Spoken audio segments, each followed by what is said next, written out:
So I just want to open the show today by wishing a happy Canadian election day to all who celebrate the Canadian elections. It's the most magical time of the year. It's different from American election day, but in America they just call it election day. Yes, that's true. In many ways, it's Canada's conclave. Conclave. Conclave. There we go. Perfect. When they send up the red and white smoke from Rideau Hall, that's how you know that a new prime minister has been chosen. When gravy oozes from the windowsills. Yes. And so what we're going to be doing now that it's Canadian election day is we are bidding a fond farewell to any satisfaction we're going to see from Mark Carney, hopefully beating Pierre Poilievre. We'll leave a producer's space in here to do a little tick mark or an to see. Yes, exactly. And we'll leave the space here. Oh, wow. What a surprising result. Tabernacle. I wasn't expecting that. Yes. Total PPC victory? Nathan Masery at all ministries. Yeah. 100% tariff on anything that's not Garfield-shaped pizza. Yes, that's right. So we're going to be bidding a fond farewell to the one thing that you can sort of almost like Mark Carney for, which is embarrassing Pierre Poilievre, because, of course, what he's actually promised to do with the country of Canada is to say, oh, we're going to replace things with AI. We're going to find budget efficiencies. We're canceling carbon taxes. He's going to govern it terribly. Unto every nation is granted a stammer. You know, and sort of like few of the nations that are willing to like recognize them. So I applaud Canada in joining its partner in the Commonwealth in having a guy who you go, well, at least it's not the other guy, and then he does all of the stuff that the other guy was going to do. Yes. Yeah. Exactly. Yeah. So, you know, this is us bidding a fond farewell to that particular affect towards Canada. I mean, we don't know. I could be like a diehard for the jokes about like Carney shooting over the border from a technical. I think that could still happen. We don't know because we don't know what Trump's going to do, and that's the real factor here. Look, would it be funny if the former governor of the Bank of England and the Bank of Canada like joins the axis of resistance? Yeah, that would be funny. We've got two possible outcomes here. We've got Mark Starmy, most likely, or we've got Al Carneda, which is an outcome that we're hoping for, but it may not come to fruition.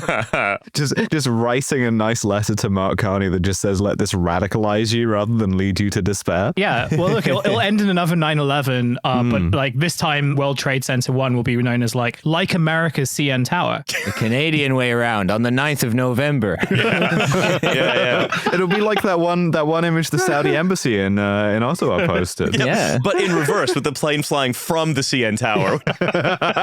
19 brave Canadians. Only Canada can actually pay back Saudi Arabia for 9/11 by flying a plane directly into the Kaaba. You just recover the cockpit voice recorder and you just get tabernacle. Right, we get like we just mail Mark Carney a copy of Syed Qutb's book Milestones, but just, you know, just with some strategic word replacements. We then motivate 19 dissident Canadians and one guy who slept in to hijack a bunch of planes out of Billy Bishop and then crash them into like the Vermont maple industry. We don't need to learn how to land, huh? There's more people in Canada than just Quebecers. Come on. They're the funniest ones. Yeah, that's true. You know what it would be? They would be like guys who grew up in like Trois-Rivières or like other bits of like northern Quebec or like Tadoussac or something. My head because I know, became like mechanical engineers and lawyers and then got disillusioned by like the prospects of what they could do in secular Canadian society and then decided to fight the far enemy. Just Al-Qaeda. Yes, exactly. And there'd be one guy who'd be like, a plane's kind of like a ski-doo, eh? Yeah. And weirdly, one of them, the whole thing would be organized by like Mackenzie King's great-grandson. Sorry, that really got me. All right. I want to talk a little bit about the news, which is you can see if you're in the TF office right now, you can see me setting off a celebratory popper. Remember, don't drink those. Yeah. Now remember, boys, don't drink those. Let's all sniff the celebratory popper. Yes. I'm horny. I need all my holes filled.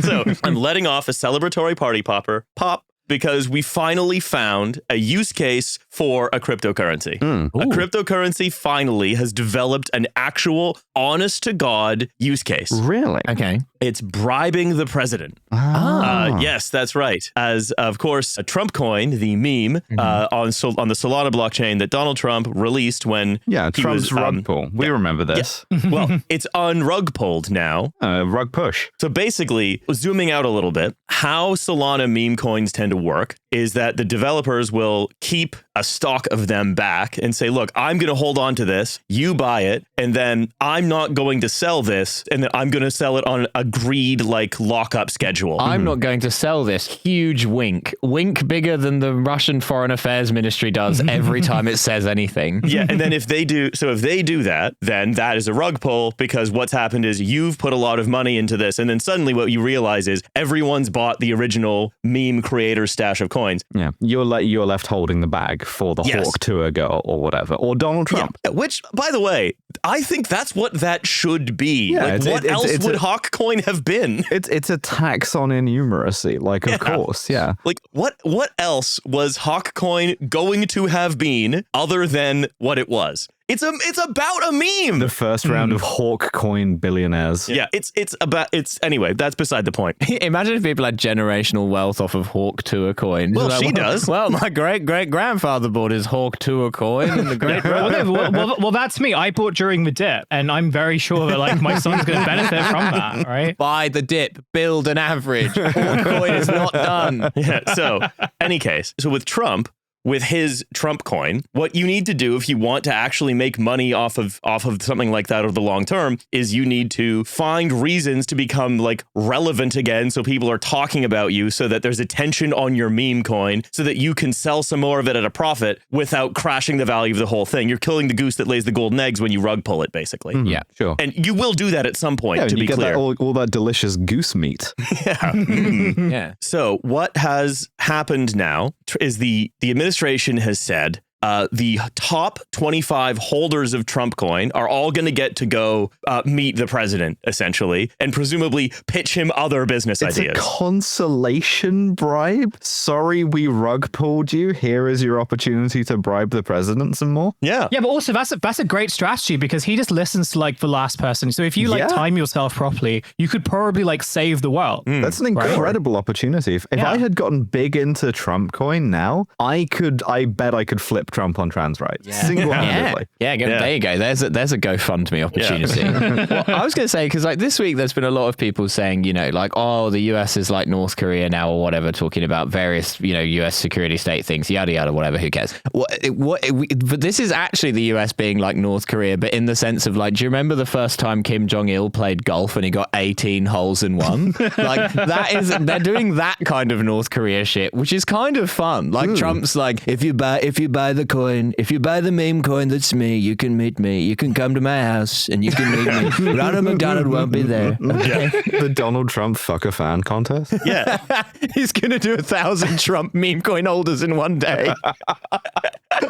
There's going to be some guys from TikTok filming it all. Mm-hmm. What it has always historically been difficult to do in American politics, not in British. So this is I'm putting this in the hyper-Britification filter folder, by the way. Adam Curtis's hyper-Britification, yes. Yes. Yeah. So I'm putting it in the hyper-Britification filter, largely because British politics, as we've spoken about many times in this show, features very often giving money directly to lawmakers, and only half the time is it Guardian journalists or Mirror journalists who are doing it. However, in the States, that has more often happened through unlimited campaign contributions, through things like super PACs and so on. Yeah. This is another point of convergence where through the cryptocurrency, the market has innovated a radical new solution to give money directly to the president and his family, which because you couldn't just if you could assembled a bag of dollars, let's say you got a big sack of $20 bills, and the president was, I don't know, some kind of a tariff madman, you would say, okay, I'd like a carve out specifically for my small HVAC business. Here's $2 million.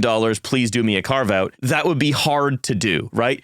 how would you get into the White House with the bag? How would you find time in the president's schedule?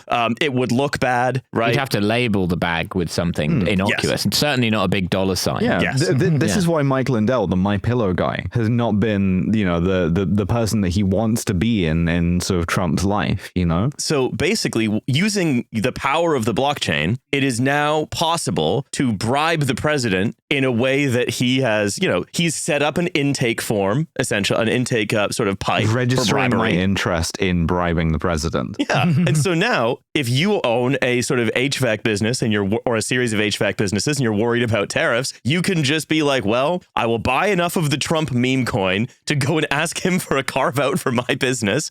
And given how he's treated a lot of other industries, he's likely to probably do it. Cool. Yeah, that's pretty awesome. It's kind of like his equivalent of like Mr. Beast Feastables, It's like a way of way of monetizing the fan base. Trumpables. Exactly. Trumpables. They're delicious.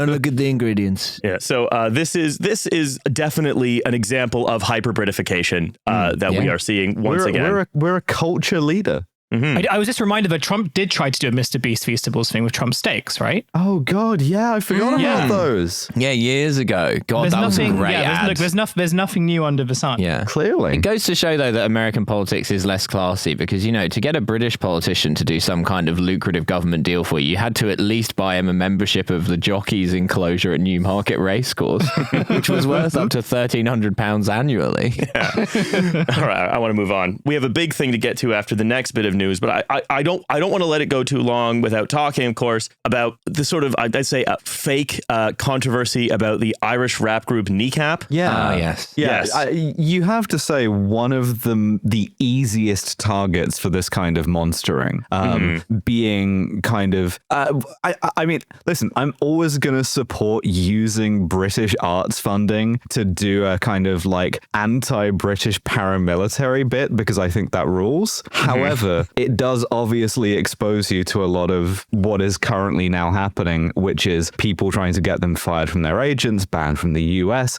investigated by the police in Northern Ireland, and so on and so on. Yeah, so just to catch everybody up in case you haven't been following this, they were at Coachella in America, which is the place that matters, by the way. So that's what kicked this whole thing off. Yeah. At the end of their set, they said, Israel is committing genocide in Palestine. Fuck Israel, free Palestine. By the way, when I was, of course, pretty standard. Yeah. When I found one of these reported on in the Mirror, just sort of collecting some of the facts on it, they'd censored both fuck and free. Look, they should have just said that Israel wasn't brat, and that would have been like a good way of angering everyone or making everyone nod in agreement. Yeah. Well, I mean, if you did the brat green and then Photoshop the sword of Islam onto it, that would be quite a powerful. That's just the Saudi flag. I saw someone once during like the height of Brat Summer do a Hamas flag with the Brat green, and I don't know who did that. I don't know why it didn't go more viral than it did, but I do think about that quite a lot. Anyway, so they say, fuck Israel, free Palestine on the Jumbotron. And then, of course, the political media outrage machine, starting with Sharon Osbourne, of all people. Yeah. Well, Sharon Osbourne would never be party to some kind of outrageous stage spectacle. Just off the top of my head, like biting the head off a dove, biting the head off a bat, pissing on the Alamo. These are not things that Sharon Osbourne would ever condone. No, of course. And then this led to demands for swift, sharp action against them, having, as you say, Nova, their visas revoked. But also, it led to stuff from like 2 or 3 years ago, quote unquote, emerging, or videos surfacing of them, again, without being specific, sort of saying things that would be might be illegal based on our like insane anti-terror laws, right? I say might be because we don't know yet. But this is the thing, right? Is there's this kind of latency to it because clearly, and this is not the only example of this, on the contrary, there are a lot of people involved in this kind of current campaign to like demonize Kneecap, right? Who have noted stuff that they might have said or done before and just kind of quietly filed that away for an opportune moment. And now it's been decided that this is the opportune moment, and you get the kind of full court press of everything they've ever done that might be controversial, which I do think goes some way to explain why you, Riley, appear to be the most stressed man in podcasting. Oh, God. Yeah, I was saying this, Nova, earlier. I have the exact affect of James Brown, but on a purely not on camera role, just from being that worried all the time. I feel bad. No. Yeah, I hope that I wouldn't. At the start of every single podcast episode, Riley lays on the floor and we all have to chant Riley Quinn, and then eventually his leg starts twitching, and then as we chant louder and louder, eventually he gets up. Eventually I get up and I say, we have to cut that. Every podcast begins with "ow," but we cut it out. I understand completely the idea that like you are living with the terror that every time one of us like pops off a little too hard, that will be the thing that gets all of us together on the front of the Mail on Sunday. So I get that completely. With the ISS tweet, of course. Yeah, of course. But that's the thing, though. That's a good example because, like, whether it's the ISS tweet or like other fucking tweets that I've done, it's all the same online weirdos being like, I'm going to screenshot that and I'm going to hold on to it until I think it's useful. And a prime example of that is transphobia, right? Like, the like minutes after the Supreme Court judgment came out, you had the British Transport Police announcing their new search policy, and a bit after that, you had the like EHRC's thing. No way either of those exist that quickly without there being some kind of a group chat involved, right? Could that be foreshadowing what we're going to speak about after this, perhaps? Why can't there be group chats about like infrastructure, or like a group chat to be like, we should make a good train? Hussein, we're in that group chat. Yeah, I was going to say. Yeah, well, I imagine Nova's probably in more of those group chats, but like, why can't those group chats be occupied by the people who can do stuff? Well, you got to join Rod Stewart's Fill in the Potholes group chat. So I want to bring it back to Kneecap, though, right? Which is, so this group now is the subject of this moral panic. It's being supported by every media and political bigwig, largely because it has suited them for a long time to find ways to encourage people of being afraid of like pro-Palestinian or left-wing or woke or whatever terrorism at every turn. Yeah, and if your deal is like, we are going to use the aesthetics of terrorism like artistically, you're very well suited for that inherently. Well, I should say we're going to use the aesthetics of what is selectively called terrorism to artistically, because one of the things about the application of these anti-terror laws is that they are inherently very selective as to what counts as violence, what counts as advocating for terrorism, and so on and so on and so on. Yeah. Right. But to fit into that kind of paradigm very neatly, Yeah. And again, it's like, are these three, Irish rappers, are they going to be leading an armed rebellion anytime soon? Are they going to be hurting anybody? Is anyone going to listen to them and hurt somebody? But the way they're being covered in the press, it seems like they are now one step away from rebombing the Grand Hotel in Brighton just in case, which in my view is frankly ridiculous. Gonna dig Maggie up and bomb her again. We're gonna dig up Mountbatten and bomb him again. We're gonna do it all. I like the idea that we're in severe danger here of the band Kneecap turning the peaceful area of Northern Ireland into a dangerous place. Well, that's the thing, for right? the first time. So Robert Jenrick, the Tory Shadow Justice Minister, said, he was like, well, why hasn't Kneecap already been investigated under the Terrorism Act just for stuff they said about Northern Ireland as opposed to like Hamas or Hezbollah? Which is the thing. On the like lesser of anti-terrorism legislation as it stands, they could well have been, right? And that's kind of, that is an interesting question. How was it that this was something that they were able to do without anybody making too much of a fuss until the moment when it really seemed like it could all happen at once, right? Yeah. It's almost like the laws are kind of stupid. No one really cares until it suits them to care. Weirdly opportunistic, and I think there's an idiot reading of this, right? Which is, oh, you can do all of this shit about Ireland, but the second you talk about Israel, and I don't think that's it,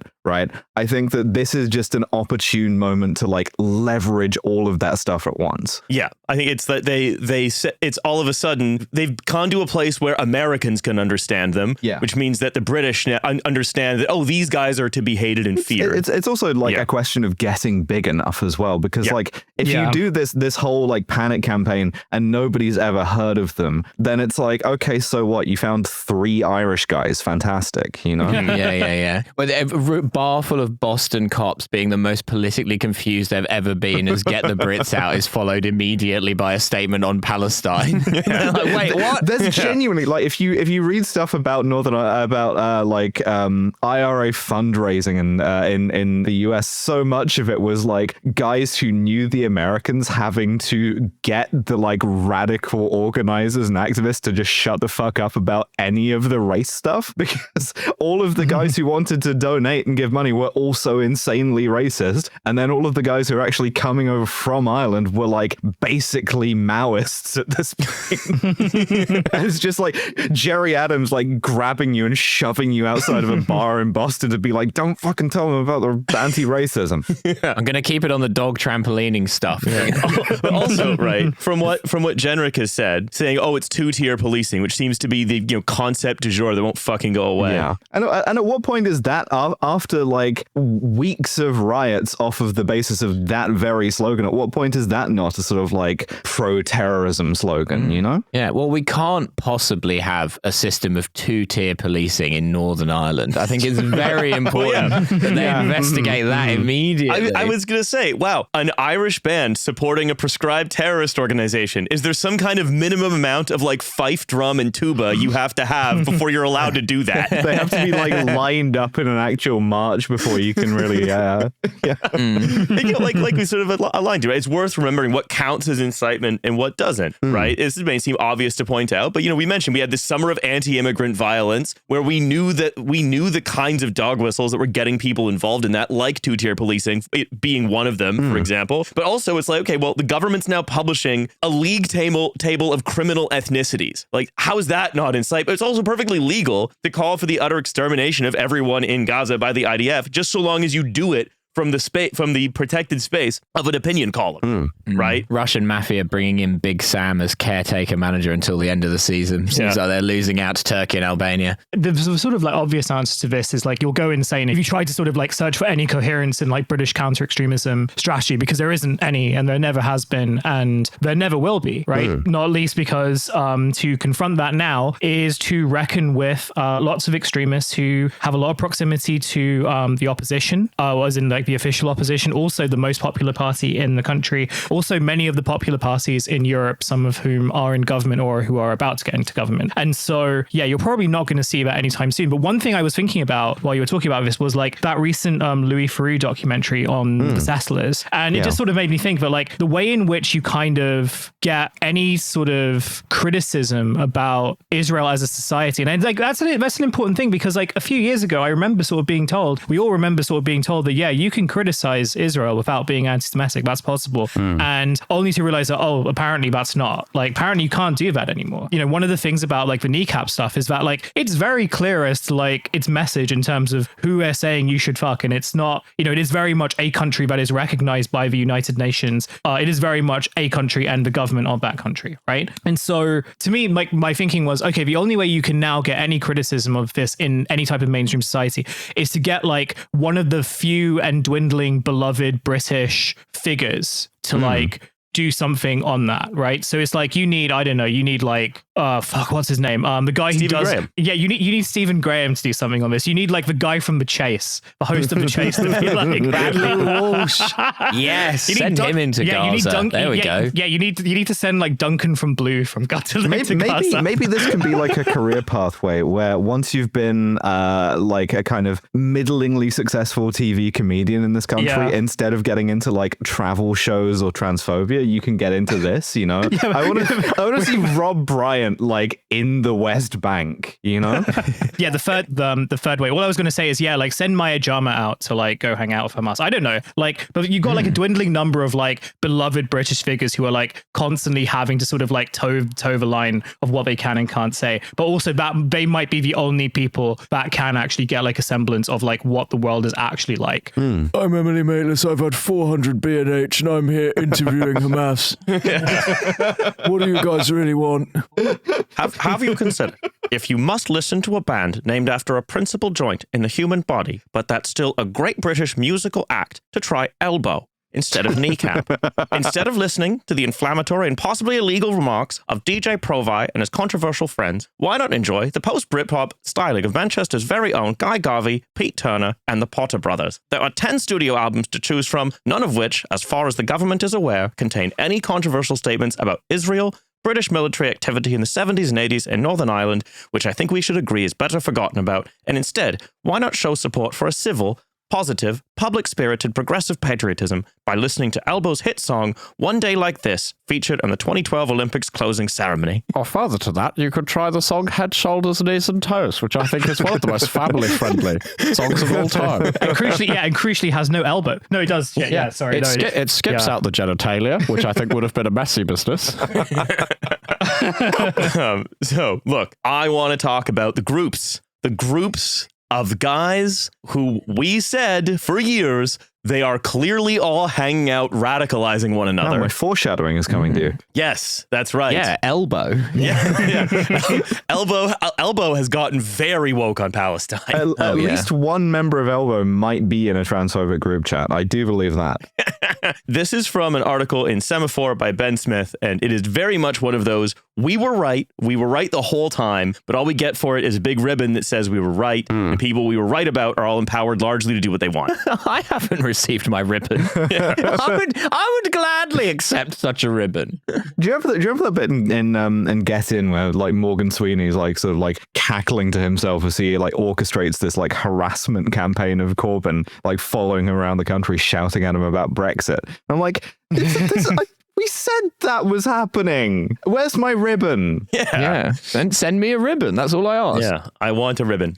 So what's described in this article is, I think Ben Smith, the person who was writing it, I think he is doing some interesting work, say, identifying what's going on, but I don't think he actually has understood much of the significance of what he's seen. What's described is a bunch of largely venture capitalists, like David Sachs, Mark Andreessen primarily, right? Primarily, this is about Mark Andreessen, David Sachs, and then other guys from Andreessen Horowitz, like Sriram Krishnan, who ran their London office for a while, getting together to create many overlapping group chats with names like Everything is Fine or Chatham House or whatever, that they would then sort of pickle themselves in. Yeah, it's like it's a sort of like coordinated action through the like worst memes you've ever seen in your life. Yeah, well, you can tell because the group names suck. Like the group name should be stuff like Cinema Bertie. You know, it should be that kind of weird. It should be based on misspellings of stuff that's been said in the group chat. Yeah. So but also you can see them over time, or at least as it's discussed, there are very few messages that are available. You can see them getting to a sort of insane reactionary position and having the number of people they think are actually human dwindle. Like we know that Mark Andreessen doesn't think that really anybody else outside his immediate circle is fully human. We know that. Well, because if he thinks he's human, and if you're using his head shape as the baseline, no one else looks human. That's right. Yeah. It's like where do you keep the rest of your brains, you know? Yeah. So the only humans, right, it's Mark Andreessen, his immediate employees, his friends, and then a journalist and propagandist, as long as they are largely working in accordance with what they say. Everybody else has a mind virus. It could be the woke mind virus. It could be Trump derangement syndrome. It could be the CCP mind virus, which he accuses Balaji Srinivasan of having. But crucially, again, this is a real smoke-filled room that's filled with venture capitalists who were plotting the direct downfall of democracy. Vape-filled room. Yes, that's right. It is, once again, vulgar Marxism vindicated totally. Yeah. They actually are all getting together in a group chat and figuring out how to like maintain control of the means of production. This is also, by the way, going firmly in the hyper-Britification file. It is the politics of America being directed largely by group chat bullshit. Again, there's been a bit of that already, but just more to come. R.I.P. Isabel Oakeshott. You would have loved some of these group chats. Also, though remember, a similar set of group chats was released in Britain, where again, a group of powerful people largely plotted against democracy, or at least especially internal party democracy. Following that, I don't think it's a conspiratorial thing to say a small fraction of group chats were revealed, right? Oh, of course. And, they were just slightly too dumb to turn on disappearing messages. And now they're all like peers and senior bods in like the Labour government, right? There's no consequences for any of them. One was made a lord. I would love to be made a lord for posting good in the group chat, to be honest. Yeah. Lord Everly of WhatsApp. Yes. So this, they say, last Thursday morning, a bit before 10 a.m. in Austin and nearly 11 p.m. in Singapore, Joe Lonsdale, one of the co-founders, of Palantir, had enough of Balaji Srinivasan's views on China. Lonsdale said, "This is insane CCP thinking. Not sure what leaders hang out with you in Singapore, but on this you must have been taken over by the China mind virus." I love that these guys bicker so much, though. That is one saving grace here, is you're thinking, okay, well, they're all in the room from network together, right? Surely that means they're all like agreeing on how to fuck us all over. No. On the contrary, they all have inscrutable personal beef with each other over things like head shape. Yeah. Not that different from our group chat, to be fair. I'm just saying that whenever anyone's like, oh, I'm sick of this like leftist factionalism because, the right wing are united because they win because they're united. It's like, no, they win because they have structural advantages. They are as disunited and as petty as we are. And so Srinivasan, we've talked about a million times. Srinivasan, by the way, one of like the architects of what is going on right now in terms of like the dismantling of the state. He responds, well, China has done a good job for 45 years. Any analysis that doesn't take that into account makes it seem like the U.S. could have held it back. So yeah, just to acknowledge, China's done pretty well in the last 45 years. The Palantir guys in the group chat will be like, kicked, you're griefing, you gotta get out of here. Mind virus, you're an NPC. But Balaji's a real person to them because he's also a sort of wealthy venture capitalist. So they're just like, okay, you have an NPC mode for 15 minutes, then you're a real person again. He's been put in the sin bin of the group chat. So this is what they're talking about. Another paragraph here. It was just another day in Chatham House, a giant Signal group chat that forms part of these networks that began during the fervent early days of the COVID-19 pandemic, and which have fueled a new alliance of tech in the U.S. right. So this is, this has been going on for a while, and I think it's no coincidence that this happened during and after the COVID pandemic, which was a period of pretty unprecedented power for employees of large companies in basically the last sort of 20, 30 years, right? Where things like working from home became common. People, especially in IT jobs, got more control over the conditions of their work. Wages were up. It's no wonder that this is when these guys started getting radicalized. And this is something actually that I think is missed by the Semaphore article, which just doesn't talk about that at all. It just says these guys were made to go inside and got addicted to their phones, which is I think, half the story. The reason that they went this way is because all of these guys were also furious that like the government made it illegal for your employees to like have to congregate underneath you so you could, dominate them. And just because they would get sick and die from the virus. Guy getting slightly neurotic because he doesn't have any women he employs around to sexually harass. I think it would be really funny if any one of these guys had gotten radicalized in the opposite direction and you just had a CEO who started calling it the United Snakes of America. Yeah. He put a euro sign instead of the E in CEO.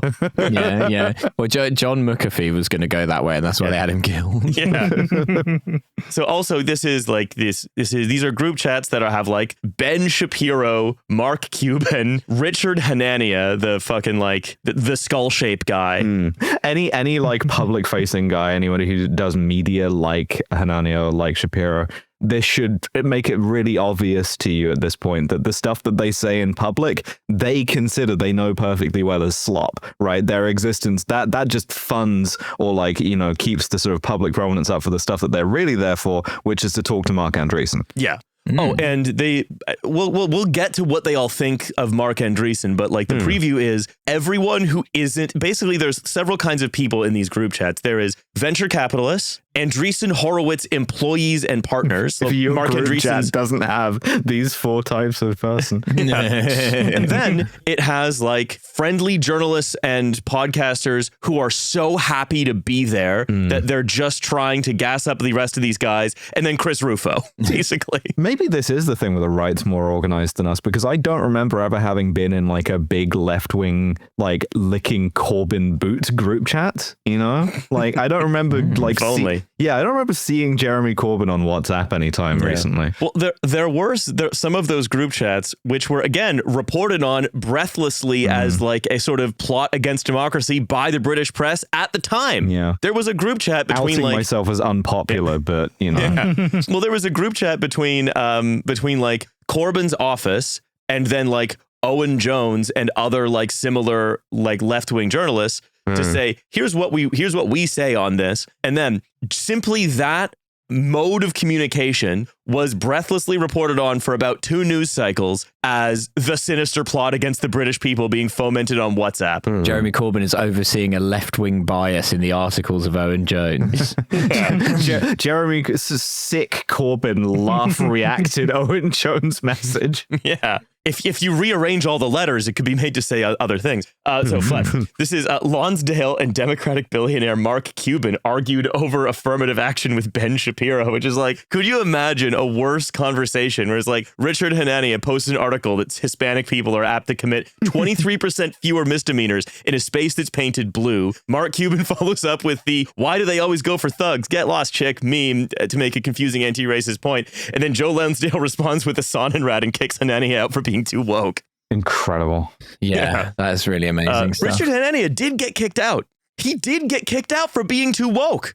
Wow. Yeah. His thoughts on it, he was like, actually, these skull shapes commit the least crime, and they didn't like that. It was the wrong one. So it was because the other thing about these group chats, and this is like why the constant presence of Chris Rufo in them is, I think, instructive, is that they started in like 2020, right? And only by 2023 were they basically just fully, almost Q-pilled, just without like the sort of kind of vulgarity of QAnon, right? Yeah. Where they were like, they shared all of the same beliefs, like that the 2020 election was stolen. The reason Hanania gets kicked out is because they're like, Hanania is like, again, he's like a sort of dyed-in-the-wool eugenicist. He's a guy who's like, promoted like, racial theories of intelligence, all this stuff. He is all like them, but he was saying, I don't know, I think probably democratic institutions are pretty important to preserve. We can still exert like a sort of right-wing revolution through them. And then again, Mark Andreessen was like, woke, gay, kicked. Get out of here. It's the type of shit Lenin was doing back in the day. Yeah.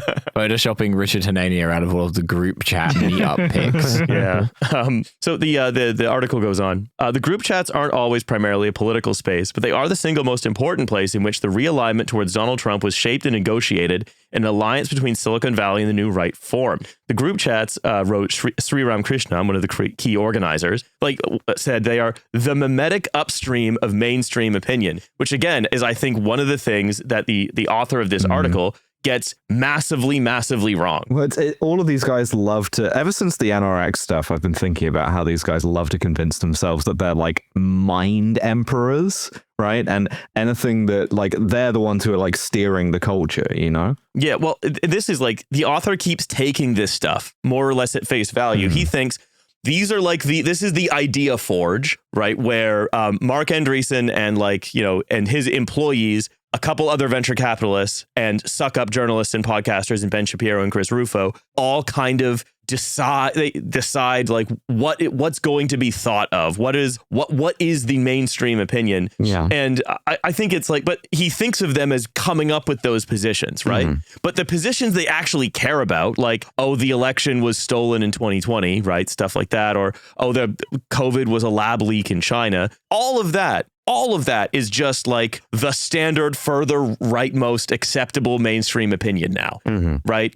They're not leading anything. All they're doing is attracting Silicon Valley to those positions that they were already eager to take. Yeah. And again, this is not, I think, challenged at all in the article. The idea that this is purely reactive. It's structure again. Yeah. And also, that's not how radicalization works, right? What's happening is these guys aren't coming up with the things that are going to be mainstream opinion. These guys are getting radicalized by their toadies and yes men. Mark Andreessen logs on to his 100 group chats that he's in and just posts to all day for his hard, long day of CEO work, and then just gets radicalized by them. That is all that's happening. There's no mimetic upstream here. If anything, Mark Andreessen is through these group chats mimetically downstream of some shit that gets cooked up on Facebook. Yeah. It's like JD Vance and his Discord full of twinks that's steering him, you know? Yeah.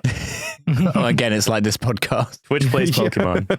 Yeah, it's like but also I think they are exactly like Facebook pages in the Pacific Northwest circa 2020. Ideological hothouses where radicalization goes really fucking far, really fucking fast. And over again, right? This goes back to something we were talking about with Kneecap and stuff. Just radicalization or extremism is something always that happens to progressives, happens to non-white people or foreigners, especially in the case of Britain, Irish people. It happens to and then the one sop you get to oh, no, this is what we're doing with everybody, is that it happens with non-influential individual right-wingers, right?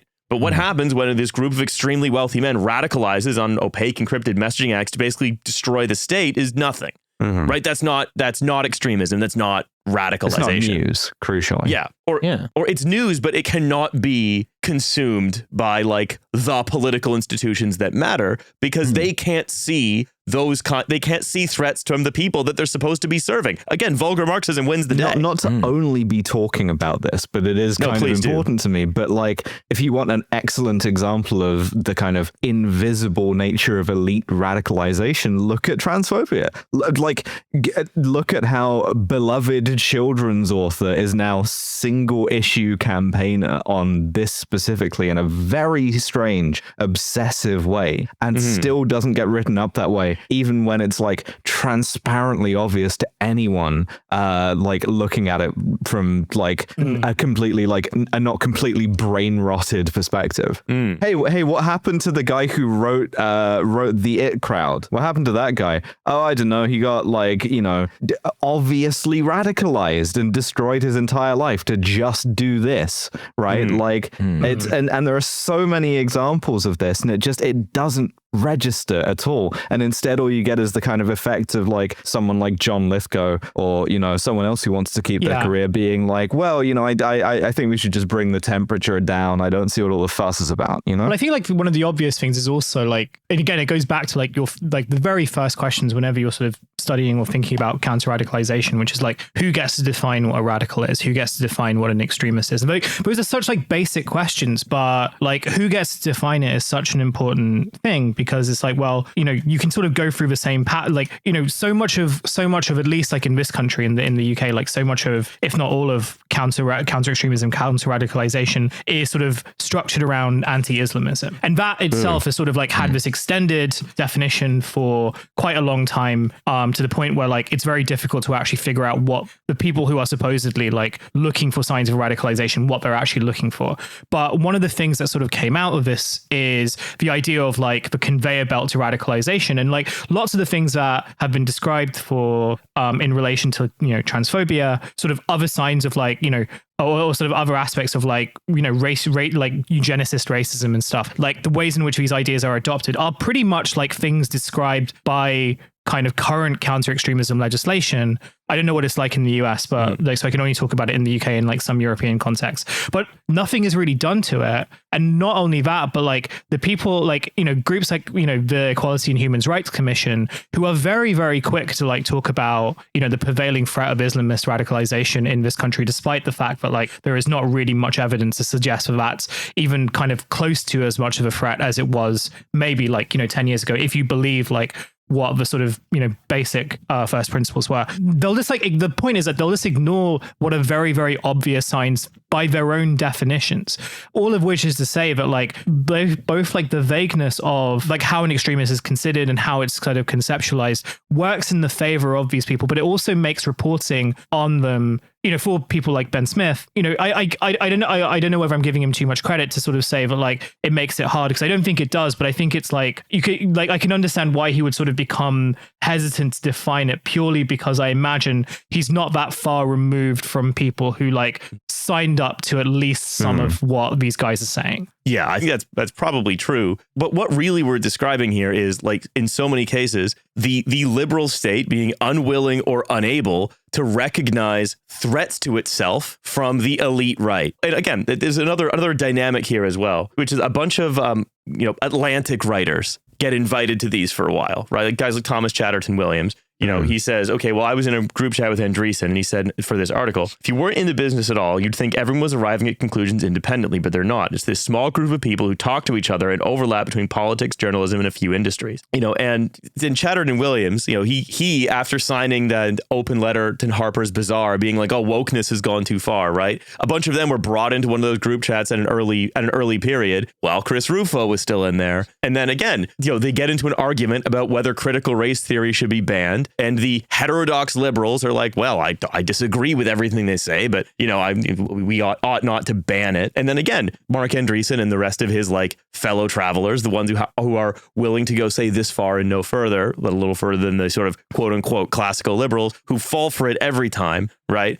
All those guys banned out, you're out of here. But again, if you're like an Atlantic opinion writer, and that like the richest 10 guys in America are plotting to agreeing with each other that it's necessary to overthrow the government and largely eliminate democracy, do you just not say anything for 4 years? You don't. Yeah. You don't say. Well, because you only get to be in that group chat on sufferance anyway by being the person who, even if you are kicked out of it for being an NPC, does not say shit to anyone. Yeah. Thomas, not very Chatterton Williams. Thomas keeps it to himself, Williams. Yeah. So in February, Andreessen described the group chats to podcaster Lex Friedman, who's also almost certainly in them, as, quote, the equivalent of samizdat, the self-published Soviet underground press. God, these fucking nerds. In the soft authoritarian age of social media shaming and censorship, he says, the combination of encryption and disappearing messages really unleashed it. The chats, he wrote recently, helped produce our national, quote, vibe shift. And then again,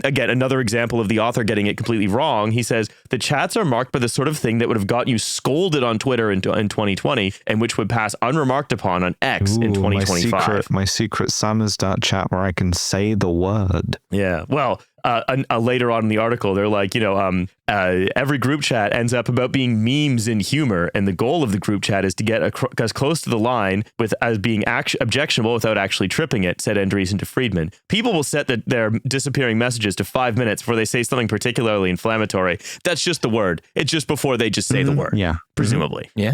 And also, you were never being censored. You were just being responded to, right? The whole theme for me of this like revelation that this thing that we definitely knew was happening was actually happening. It's gratifying to see that it was like reading the book Careless People. It's gratifying to see that we were right. It was actually happening. Gratifying in one sense. Yes. The objection is purely you, Mark Andreessen, were never being censored ever. No one has ever censored you. People have answered back to you, right? You and your fellow business elites have been driven completely insane by like a small amount of ability to resist you, whether that's by people not being able to like work remotely or people just being able to call you an idiot. And all of that, just all of this small amount of push completely radicalizes you into like a network state guy.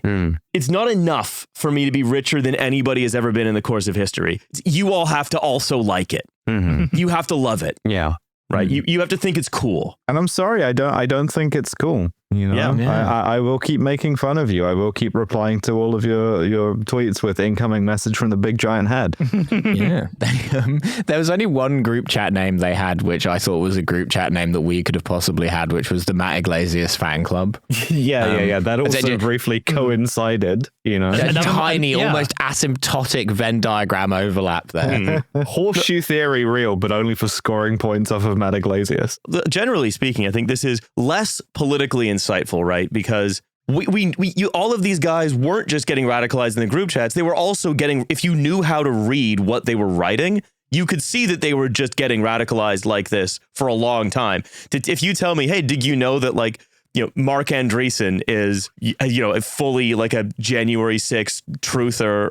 Do you know that he's like, exactly with Balaji and dismantling the state, whatever. Yeah, we've known for years. Yeah, of course. Right. Yeah. Ben Horowitz is trying to, his former partner, who I'm sure is also in these groups, is like trying to turn the Las Vegas Police Department into Judge Dredd because he's afraid of like a minority. Yeah. It's like, what power level do you believe you are hiding here, dude? Yeah, exactly. The plot of Minority Report, but the title is a lot more literal.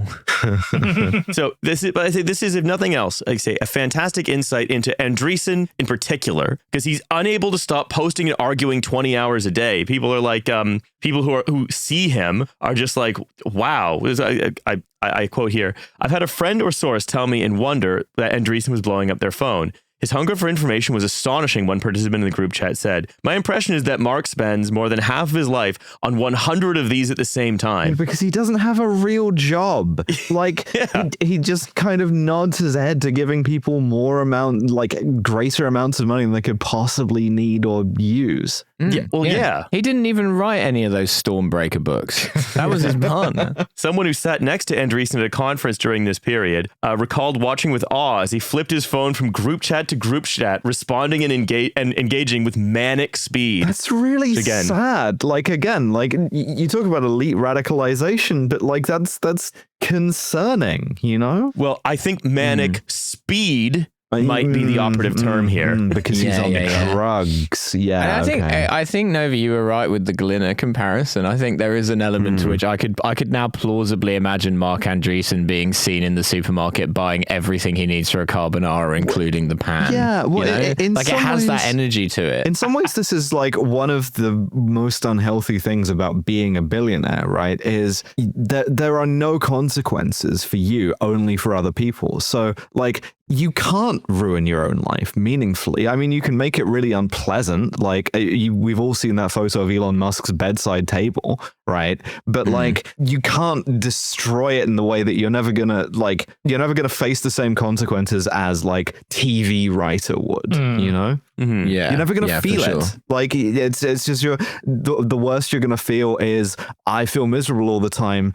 It must be the fault of the wokes, and it just drives you further into it. Yeah, better do ketamine about it. Yeah. So it says, they're having all these private conversations because they weren't allowed to have the public conversations, Andreessen told a fellow tech founder on another recent podcast. But they were having them like semi-publicly. Like, anytime any of this shit leaks out about like, I was hanging out with fucking Mencius Moldbug and Peter Thiel, it's like anybody with like a brain could have guessed what they were saying to each other, the word back and forth in sequence. Like, I don't get this idea that like Joe Biden was about to send in the fucking federal marshals, Yeah, well, they say if it wasn't for all the censorship, these conversations would have happened in public, and that would have been much better. It's a really basic thing. But if you say something racist and then like the most milquetoast liberal in the world says powerlessly, "Hey, that's racist," you're not being censored. You're being annoyed, right? Yeah. Well, it's we talk about being that rich as, akin to like, sort of cognitive impairment. Yeah. That you cannot distinguish between sort of material and immaterial things anymore.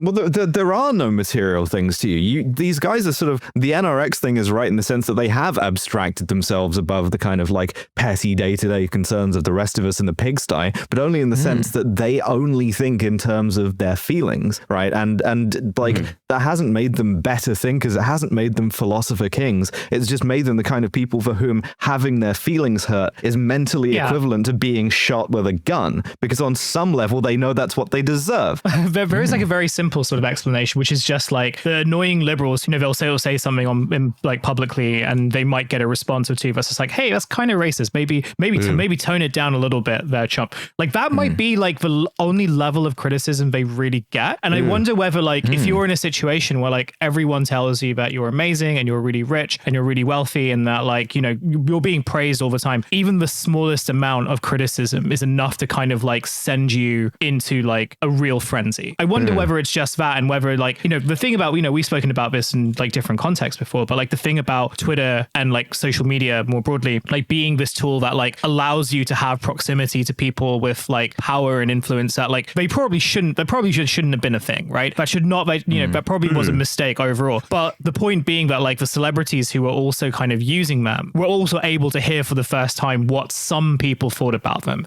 And it made a lot of them just go crazy. Right. And during the early 2010s, that was like very funny. It was very funny to see like musicians lose their mind over like a 1-star Pitchfork review or something like that. But now it just so happens that like, okay, it's like these insane billionaires who like have really, really thin skin and also have a lot more power than like Halsey did in 2014 or whatever, when she called for like a 9/11 of the Pitchfork building. I have a great example of this actually, and I have some deep lore here, and I'm trying to work out how to tell it in a way that doesn't throw my friend under the bus.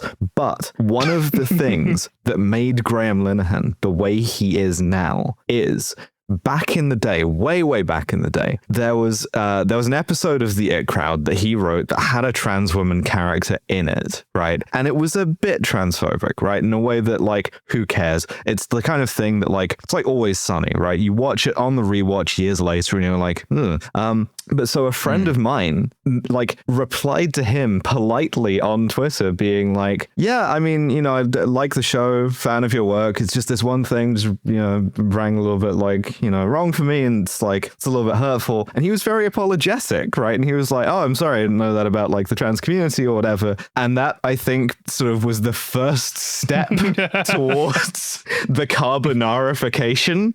And it's just, like, yeah, it's the domino meme where it's just like, you know, this friend like tweeting Graham, and then like the end point being like Graham Linehan's divorce, and then the bigger domino, which is carbonara for one. Genuinely, and because that's a completely normal interaction, but it's not one that you could really necessarily have had in the same way before Twitter. And okay, not everybody who gets that is going to kind of respond in that way. It's kind of an edge case, but I think if you're a billionaire, you're absolutely primed for it. You have no natural defenses to that kind of criticism. These people replying to my tweets are nothing like my yes men that I talk to all day long. Many of them appear to be no men. And some of these no men are women. I've got to do something about this.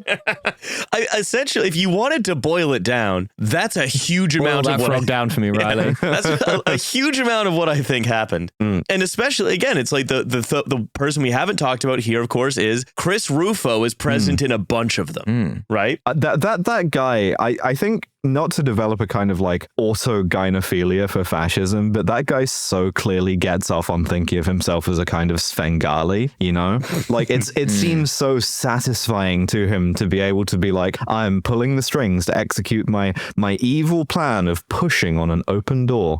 Yeah. So the Chris Rufo stuff really comes up in the article where the signers of the signatories, of the open letter in the Atlantic about, you know, free expression and be nice to Barry Weiss, basically. Yeah. That's a good slogan. Yeah, I should use that one. Yeah, you know, the people who actually, like Thomas Chatterton Williams, who actually seem to believe that right-wing lie on free speech, the flattening of everything into a free speech issue, but actually believe that completely incoherent idea, right?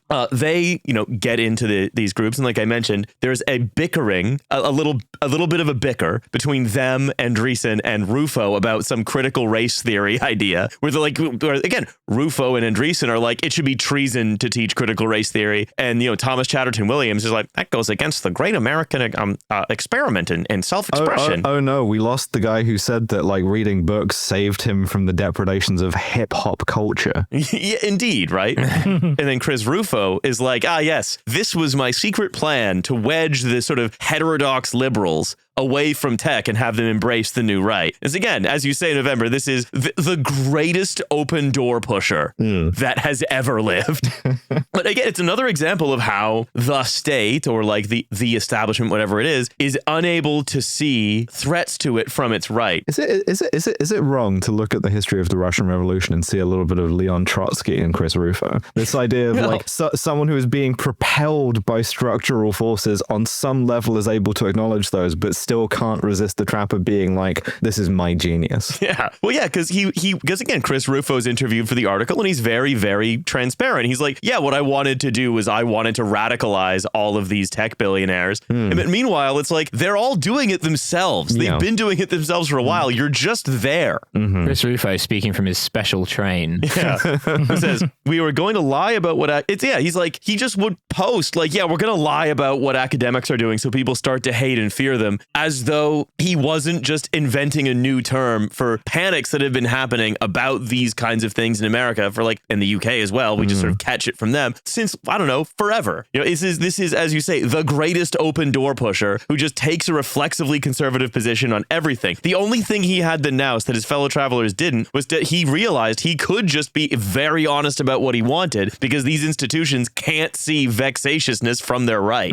But yeah, no, it's I think you're entirely right there. It's just really funny that people like liberals particularly are credulous enough then to go, okay, well, you know, clearly his open critique of our institutions can't be right because that would indict us. This man must be some kind of savage hyper genius.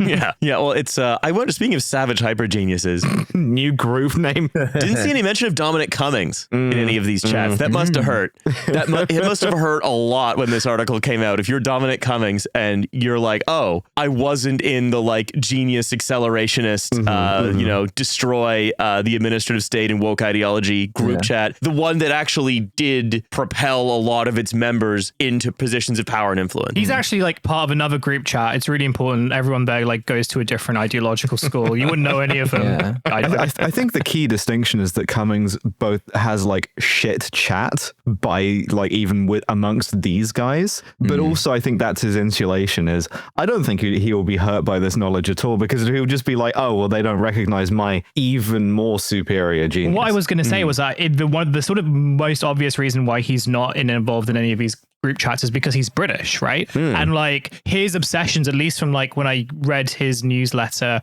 many years ago, was partly like his own grievances that he wasn't treated fairly in like when he was in government, and like he wasn't treated as the genius he was, but his obsessions are like to do with the British state, and so I imagine he's seen as like very kind of small fish compared to the big skulls in this group chat. When Rufo then said, he says, yeah, a lot of these technologists, none of these guys are technologists. They're all venture capitalists. They're investors. They're gamblers. Yeah. They're not technologists. No. A lot of these technologists hope that the centrist path was a viable one because it would permit them, in theory, to change the culture without having to expose themselves to the risk of becoming partisans. By 2021, people in tech understood that that the centrists were a dead end, so the group chats exploded and reformulated on more explicitly political lines, which were a good investment of my time to radicalize tech elites who I thought were the most likely and high impact new coalition partners. Again, this guy has to be like such a fucking hyper genius to figure this shit out. Yeah.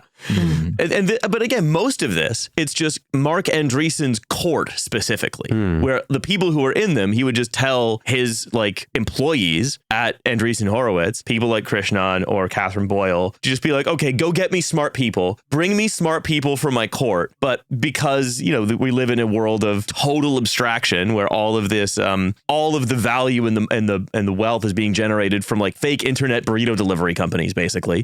The king's court or the smoke-filled room or all this stuff that happens, it's happening in this totally alienated way, just where people on their phones not paying attention in meetings or sitting at home, you know, bitching at each other in a Signal group chat.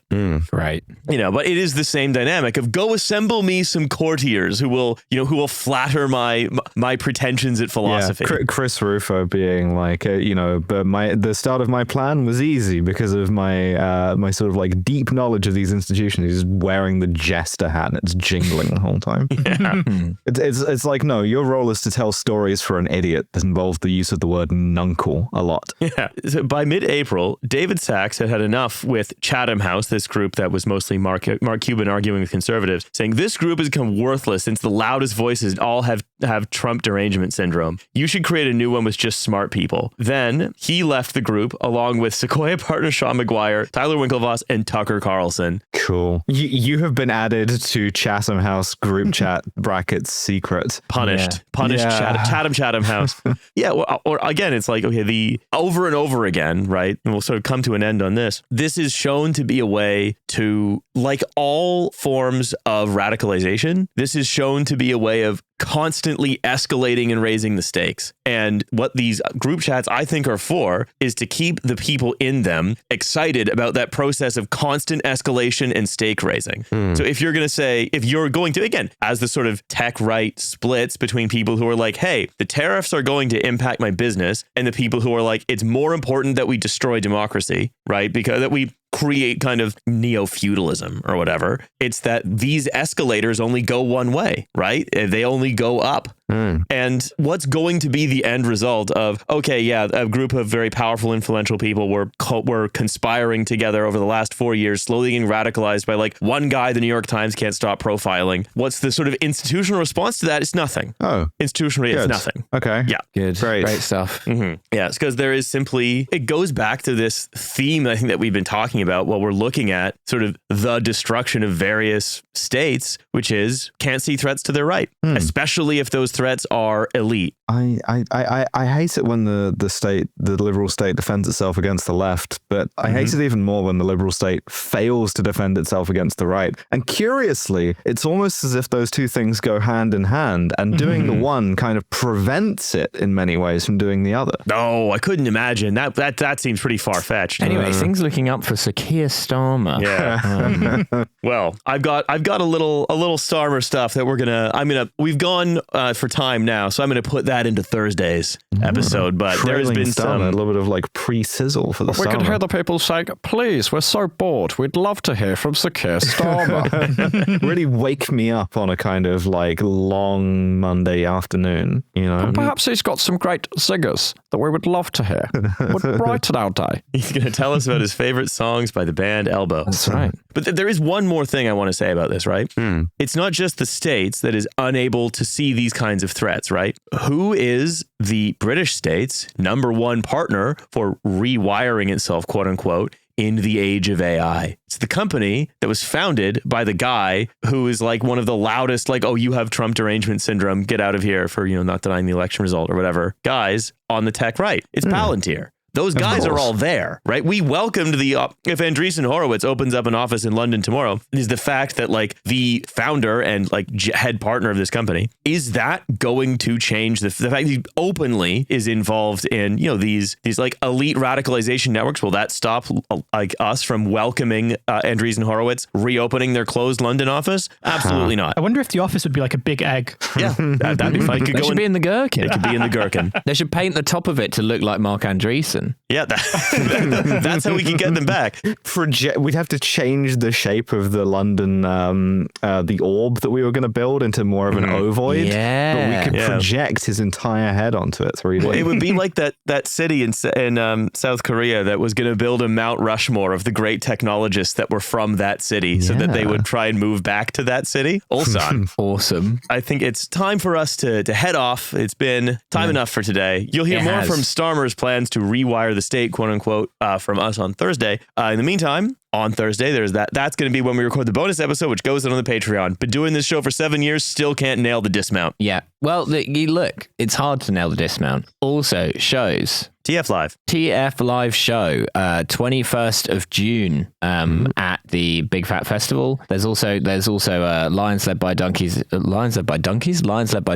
and Glue Factory that weekend. You can buy a ticket to all three, which is a slight discount over the cost of the 3 individual tickets if you want. Also, my Ireland tour dates are on sale. I'm doing Kilkenny Cat Laughs last weekend of May. I'm doing Dublin on the 2nd of June, Cork on the 3rd of June, and Belfast on the 5th of June, where I'll be unveiling my big pro-Palestine banner and inviting every journalist in the UK to come and watch. Please get a ticket for those. Also, I forgot to mention this before, Bristol. I have cooked up with some other people the idea of doing a parody of Question Time, and this is like an interactive show which will be filmed. It's happening in Bristol on the 14th of June. Please buy tickets to it. I won't ask you what you do for a living or call you a nonce. It's like interactive in like a fun way, but you also have to be up for that. I chose to do this in Bristol because I trust you, people of Bristol. Okay, don't let me down. All right, that's right. All right, all right. So now that we've done the plugs, what you're doing again? Yeah, I'm going to be in Tromso. Yes, there we go. Yeah, Magnitogorsk. Yeah, Yes. that's right. Ulyanovsk. The Ussuri River. Yeah, Durban. Yeah, why not? Yeah. So once we repeat a town name, we're gonna have to stop. You really mind Canada for that, you know? There's going to be a Yellowknife, White Horse. medicine Yeah. hat. Medicine, Red Deer. Medicine Hat is great. Yeah, medicine where hat. is it? Fox Hat. It's Alberta. All right. We got to go. Bye, everybody. Bye. Bye.